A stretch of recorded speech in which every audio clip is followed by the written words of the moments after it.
I've got 3 words for you. 6 ingredient cookies. I thought you were going in a different way with that. You started with six. I was like, what is happening here? I'm sorry. No, you didn't go right to that at the beginning. I swear to goodness I did. But I don't even remember what you just said. 3 ingredient cookies. Where's I mean 6 ingredient. You're screwing me up. Let's get to the video. I don't know about you, but I love cookies that don't require 18 bowls, 18 ingredients. I'm not interested in it. I want a cookie that tastes good, that's good for you, that's easy to put together. That's the kind of cookie math I like to do. Usually cookie math doesn't include good for you, but I'm intrigued to see how this is going to be good for you. Anything I make is going to be good for you. I know, buddy. I'm aware. That had a slightly annoying edge to it. Slightly? Slightly annoyed. Maddie was like, I know. Okay, so first couple ingredients, millet flour. Oh, right off the bat, millet flour. Millet is a seed. It's for birds. I knew someone was going to talk about bird feed here, but it's very good for you, and it's in the category of like quinoa. So just think of it like that way. Very good for you. A lot of different benefits. Bringing out the maple syrup. That's what AKA Kiki essence. You have to. Is that not Kiki essence? It totally is. So it's got some maple syrup in it, baking powder, salt, because every good cookie, you gotta have a lot of salt. 100%. Make it on the salty side, if you ask me. Especially, salt brings out sweet. Yes. Especially maple syrup. It's kind of like salted caramel, but salted maple is like 1,000 times better. 100p, bud. Yeah. One of the ingredients, cashew butter. One Ooh. of my favorite ingredients to use. You don't hear about cashew butter. Almond has had its time in the spotlight. I'm over it. You know what I'm doing? I'm doing a 360 here. What? I'm back. Is it 360 or 180? I think that's a 180. No, okay, well, is this right then? It is a 360 because I started at peanut butter, went all the nut butters, and now I'm back to peanut butter, and not even the healthy one. I'm back to good old Jiffy. No, I'm not interested in that. Okay, well, I'm liking the consistency of this. Okay, so the reason why I like cashew butter is because it's a neutral butter. It has a buttery, this is gonna give this cookie a healthy shortbread kind of vibe. And it's oil-free. So we're not adding, all the oil is coming from the butter itself, and it doesn't taste like peanuts. So I love peanut butter just as much as the next person, and almond butter, but those taste like the nuts that they're from. Okay, I like this. So this is if you want the consistency, but you don't necessarily want it to taste like the nut that it is. Amen, sister. I'm into it. Okay, so what I just added was my specialty whiskey vanilla. If you don't have that, you can use vanilla and then just a couple tablespoons of whiskey. You'll notice that's a large jar. That jar was made for sharing. I haven't gotten any of it yet. Nor will you.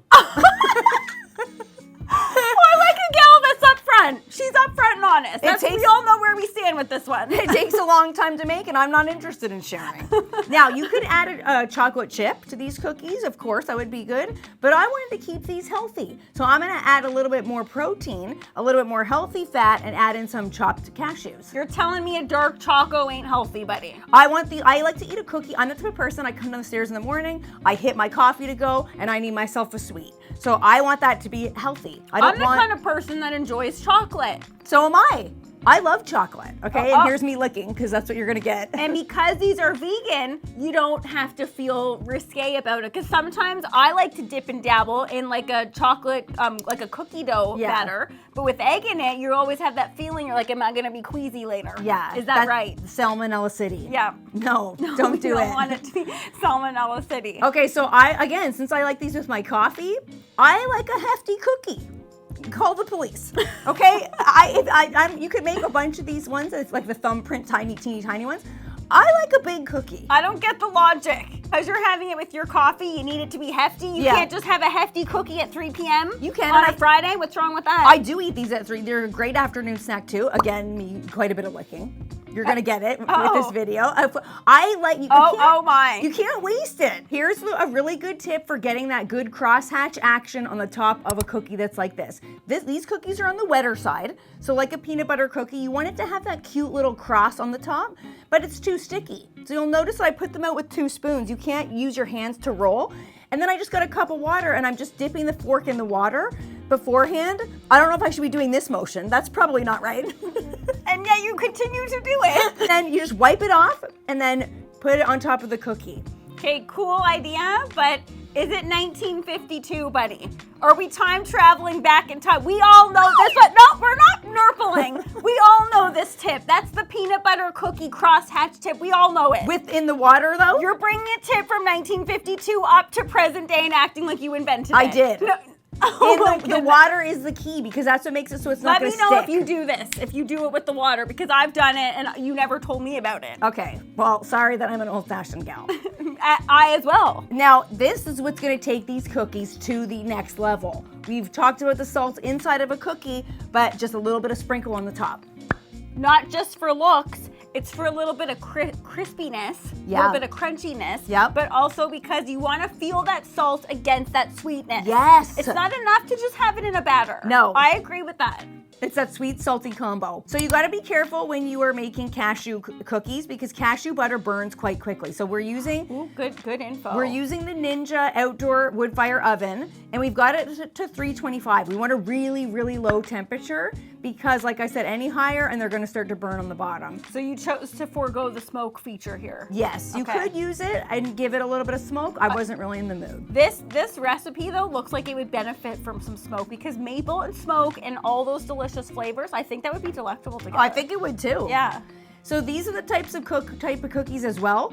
You have to let them cool a little bit before taking them off the sheet. So once you take them out, you go to touch them and you're like, this is really soggy. Is it done yet? It is done. You got to let them cool and then you're going to get this soft, creamy interior. They stay soft like that I'm into it. As long as you have them. Okay, can I also say, could we not hear it for the baking rack? Yes. It's an unsung hero. It totally is. A lot of people are like, well, I don't need that step. Yeah, you do. Do you want it to be soggy and gushy on the bottom if you leave it on the tray or if you put it somewhere else? Mm-hmm. It needs that airflow. It does need the airflow. I never hear enough love for the baking rack. I got 2 of them and one disappeared. I got mine from the dollar store, buddy. I have 2 as well. Mm-hmm. Actually, I only remember buying 1. I had 2 and now I have 1. That's Maddie and Kiki math. That means it's over there. Maddie and Kiki math. Yeah, remember when you tried to claim, what was it the other day that you tried to claim as your own? All your knives? Exactly. I literally was like going to use a knife. I'm like, why do I only have 2 knives? I go to Kiki's house. She was like opening the drawer and being like, I'm like, buddy, those are all mine. I'm like, why do I have dubs of every single one of these?